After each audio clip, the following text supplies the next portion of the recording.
Merci de nous recevoir chez vous pour le point de l'actualité. Dans un instant, les titres. Le CFEB a lancé aujourd'hui une opération de ratissage de 3 jours pour se faire recenser. Une dernière chance pour les citoyens qui n'ont pas été encore recensés. Les candidats en course à la quête du BTS d'État en salle ce lundi 20 juillet 2015. Le point des préparatifs de cet examen dans ce journal.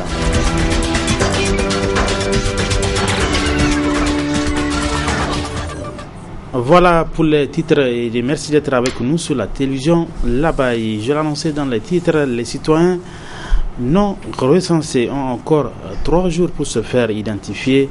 C'est donc à titre exceptionnel que le CFEB a lancé aujourd'hui des opérations de ratissage dans la région de Niamey. Explication avec nos reporters Nasser Dantofo et Halidou Brema. Après les premières opérations de recensement électoral tenues du 3 au 24 juin dernier, suivies de quelques jours de prolongation, le CFEB, dans un souci de recenser tous les Nigériens en droit de voter, entreprend encore des journées de ratissage. 3 jours durant, des brigades fixes sont placées dans des zones stratégiques chez les chefs des quartiers et au niveau de chaque arrondissement communal de Niamey. Il y a toujours des gens qui se disent qu'ils ne sont pas recensés. Il y a beaucoup de gens qui téléphonent et qui disent qu'ils ne sont pas recensés. Or, bon, quand nous nous sommes retournés vers les communaux, c'est-à-dire les coordinateurs communaux, bon, ce qu'ils nous ont dit, c'est vrai qu'il y a des agents qui se présentent à leur niveau même, qui se disent qu'ils ne sont pas recensés. Et les agents recenseurs ont fait du porte-à-porte aussi.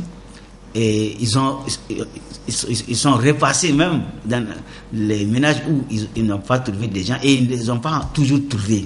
Donc vraiment, on a tellement de cas pareils et je ne sais même pas, même maintenant avec ces 3 jours, qu'ils vont encore représenter les mêmes permis de conduire, ce serait un peu difficile vraiment à notre niveau de les recenser. Donc nous leur demandons, sur la base de laquelle ils ont pu avoir donc les permis de conduire, ce qui est l'acte de naissance au moins, donc de présenter les actes de naissance. Pour les agents recenseurs trouvés sur place, tout se passe normalement. Ça se passe vraiment bien, malgré que ici à Yantala, les gens viennent qu'à compte-gouttes. Depuis ce matin, on n'a eu que 3 personnes qui sont passées et on a l'espoir parce que on a informé le chef du quartier qui a même informé le gars qui a le tantam pour faire sillonner le quartier et informer les gens pour que ceux qui n'ont pas été recensés viennent se faire recenser. Les gens commencent à venir à compte-gouttes et nous pensons que peut-être durant ces 3 jours nous allons maximiser au moins assez d'électeurs. Au moment, on n'a pas de difficultés majeures rencontrées. Tout se passe comme prévu. Ainsi, sur l'étendue de la région de Niamey, ce sont plus d'une centaine de brigades fixes qui sont déployées pour que tous les Niaméens puissent être recensés. Autre titre de ce journal, les épreuves du brevet du technicien supérieur débuteront ce lundi sur l'ensemble du territoire national. Relativement aux préparatifs de cet examen, une équipe de la radio et télévision Labari a fait le tour de quelques instituts de la capitale ce matin. Le résumé avec Asman China sur des images de Ibrahim Abdou. Les examens de fin d'année se poursuivent. Après les candidats au BPC et au BAC, ceux à la conquête du brevet du technicien supérieur BTS vont affronter les épreuves ce lundi 20 juillet prochain. Au niveau des administrations des instituts que nous avons visités, tout est fait prêt pour cet examen. On est prêt et nous avons confiance à nos étudiants. Nous avons vu le programme dans son intégralité. Ils ont fait suffisamment de TD. On ne peut que leur souhaiter la bonne chance. On a fini les cours depuis le 31 mai. Quand on avait organisé la fête scolaire, là, déjà les cours ont fini. Donc tout le mois de juin, ils ne se sont fait que des exercices. Tout le mois de juin, des travaux dirigés. Les anciens sujets, c'est ça qu'ils traitaient avec leurs professeurs. La préparation du BTS nous a pris à peu près 9 mois et demi. Et ça veut dire que nous avons fini tout le programme. Et les professeurs ont montré vraiment leur volonté de nous aider, nous, administration de l'école, mais aussi les étudiants, parce que pendant près de 1 mois, pendant tout ce carême, les professeurs venaient pour donner gratuitement des cours et des TD aux étudiants. Et actuellement, je peux vous dire que vraiment nous sommes prêts. C'est le même état d'esprit au niveau des candidats. Ils sont prêts à affronter les épreuves. Vraiment, pour l'instant, nous sommes prêts à aborder les épreuves et tout se passe bien normalement pour l'instant. Nous avons épuisé le maximum des programmes puisque vraiment la majorité des chapitres qui viennent au BTS d'État, nous ont pu faire ça. Je suis prête, être prête ou pas, c'est bientôt l'examen, donc obligé, on va le faire. Donc je remercie vraiment nos professeurs, ils ont mis toutes les dispositions à notre endroit et on s'exerce matin, midi et soir, on peut dire Dieu merci. C'est avec un moral très haut et très serein que nous allons en tout cas affronter ces épreuves-là, parce que ce que nous pouvons dire aujourd'hui, les enseignants ont tout fait. Nous ont donné en tout cas ce qu'il faut pour au moins affronter ces épreuves-là avec un esprit serein. On est tous prêts à aller affronter les épreuves du BTS parce qu'on est tous motivés.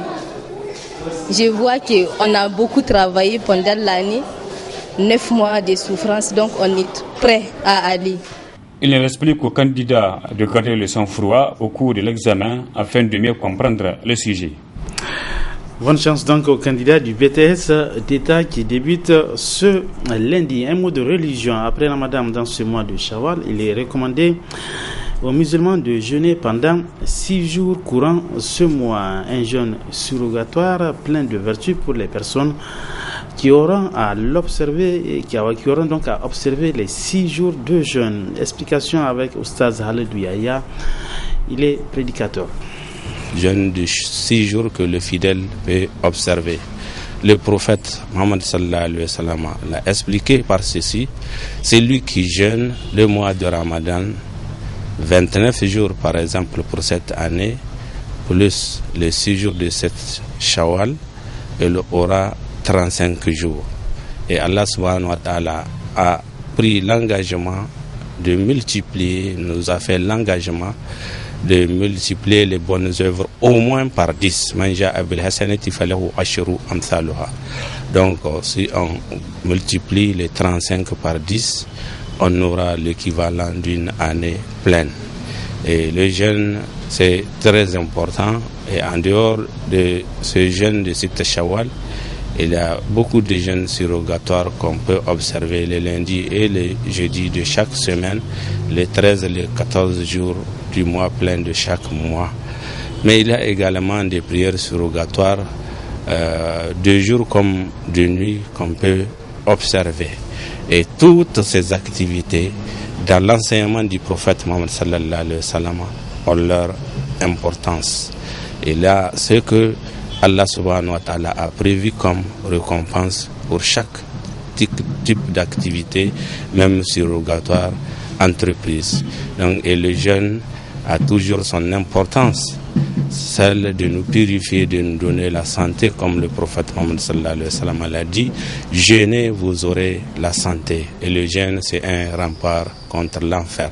Donc, point de besoin d'arrêter la prière après le mois béni de Ramadan, l'activité, la dépense, l'effort physique ou l'effort avec ces biens, les dépenses qu'on fait, les largesses du bien, c'est des activités que le musulman doit continuer dans la vie de tous les jours. Il convient de rappeler ceci par rapport aux dépenses du bien. Chaque jour qui se passe, 2 anges s'élèvent, l'un invoque la miséricorde de Allah subhanahu wa ta'ala à celui qui dépense. Mais le second, lui, il invoque la colère de Allah subhanahu wa ta'ala pour que Allah détruise les biens de celui qui ne donne pas. Donc, comme Allah l'a dit dans le Saint-Coran, la dépense, les efforts physiques avec notre personne et les efforts avec nos biens, c'est ça qui est mieux pour nous. Et c'est avec ça que Allah pardonne et c'est avec ça qu'en fonction de ça que Allah accorde le paradis. Nous sommes à présent sur le musée national Boubama de Niamey où un nombre important d'enfants convergent depuis hier à l'occasion de cette fête de Ramadan.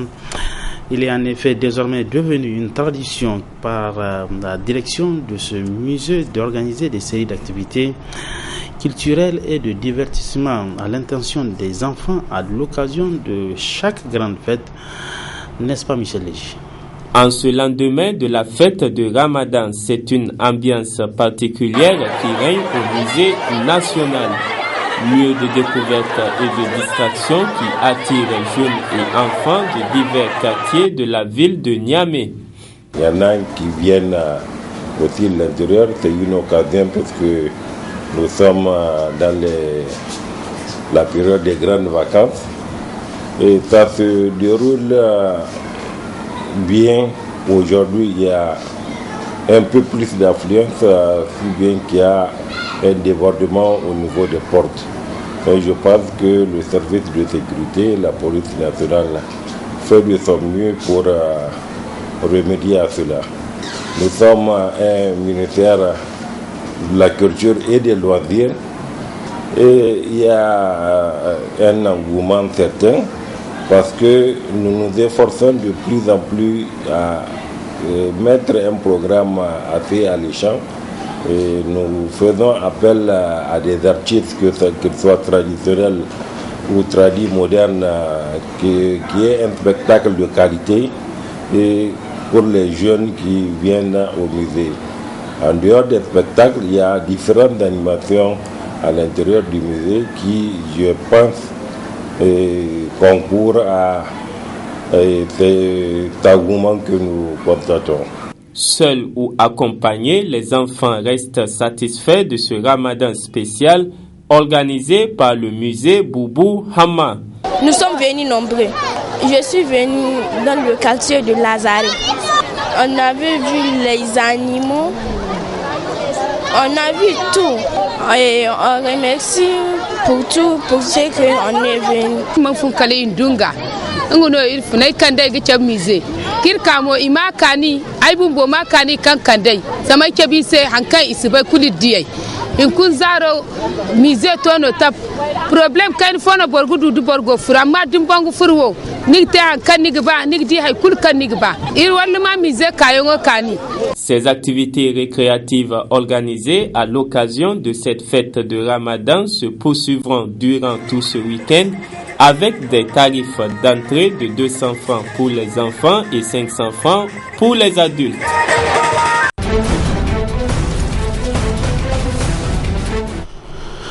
L'actualité hors de chez nous, c'est désormais officiel. Les banques grecques seront opérationnelles ce lundi. Les négociations sur le troisième plan d'aide vont débuter prochainement. Et en vue de la mise en œuvre des réformes qui lui avaient été réclamées, le Premier ministre grec a remanié son équipe aujourd'hui.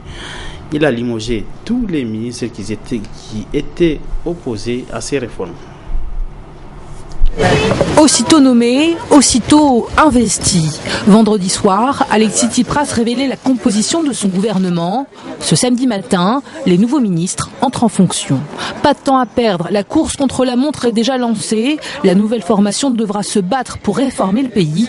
En première ligne, le nouveau ministre de l'énergie, il hérite notamment de l'épineux dossier des privatisations. Nous sommes confrontés à de nouveaux développements, ce qui demande un immense effort pour alléger le fardeau qui pèse sur la Grèce et garder espoir. Alexis Tsipras réaffirme sa position de chef. Exit les frondeurs. Tous ceux qui au gouvernement se sont prononcés contre le nouveau plan de sauvetage ont été remerciés. Une rupture donc pour le Premier ministre qui s'est séparé de l'aile la plus à gauche de sa coalition. Désormais, Alexis Tsipras regarde aussi à droite. La preuve, cette entrée est remarquée au gouvernement. Pavlos Chaïkalis, ancien acteur et membre du parti de droite ANEL, devient ministre délégué au travail. La Grèce vit peut-être le moment le plus difficile de son histoire. Je suis très conscient de mes responsabilités. C'est une patate chaude que je dois manier avec amour et si possible refroidir. Ce samedi après-midi, le nouveau gouvernement a déjà tranché sur un premier dossier. Par décret, il a confirmé la réouverture des banques ce lundi. Il devra également se préparer au vote de mercredi. Les députés se prononceront sur un deuxième train de mesures, notamment une réforme du système judiciaire et une dérégulation du secteur bancaire. Et puis l'accord sur le nucléaire iranien, l'ayatollah Khamenei a exprimé sa méfiance vis-à-vis des États-Unis. Le guide suprême iranien a affirmé que le pays s'oppose toujours résolument, je le cite, à l'arrogance américaine.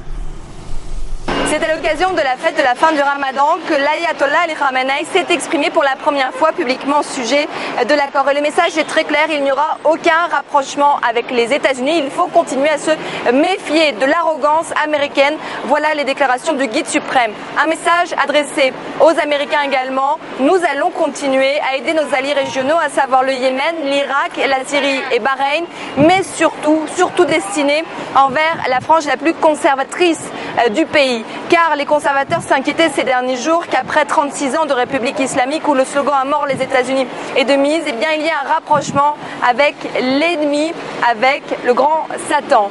Surtout, d'ici quelques jours, l'accord sera devant le Parlement iranien. Et c'est Mohammad Javad Zarif, le ministre des Affaires étrangères, qui viendra le défendre en personne devant les députés. Fin de cette édition d'information. Merci à vous de l'avoir suivi. Bon week-end. Bonsoir.